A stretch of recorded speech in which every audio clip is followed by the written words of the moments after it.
រដូវវស្សាបានមកដល់ទៀតហើយបងប្អូនអរគ្នាហើយនេះគឺជាសកម្មភាពប៉ារបស់ខ្ញុំគាត់ជួលនៅទួលដើម្បីដាំនៅបន្លែបង្ការហូបប្រចាំថ្ងៃហើយនេះគឺជាទិដ្ឋភាពទាំងស្រុងនៃចំការរបស់ខ្ញុំមានបន្លែបង្ការផលិតគួននិងទឹកគួរឲ្យចង់គយគន់មែនទែនបងប្អូនហើយជារៀងរាល់ថ្ងៃប៉ារបស់ខ្ញុំគាត់តែងតែឆ្លៀតពេលទំនេរពីការងារធ្វើចំការបន្ថែមពីធ្វើស្រែដោយគាត់បានដាំនៅដំណាំដាំដុះនិងបន្លែបង្ការដាំចេកដាំដូងនិងស្វាយហើយទីកន្លែងដែលគាត់កំពុងធ្វើនេះគឺនៅស្រុកទឹកឈូខេត្តកំពតយើងបងប្អូនអរគ្នា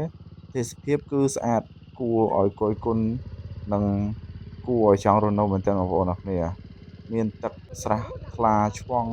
មើលឃើញត្រីដល់បាតស្រះមានបន្លែមានបង្ការផ្សេងៗអរគុណច្រើនបងប្អូន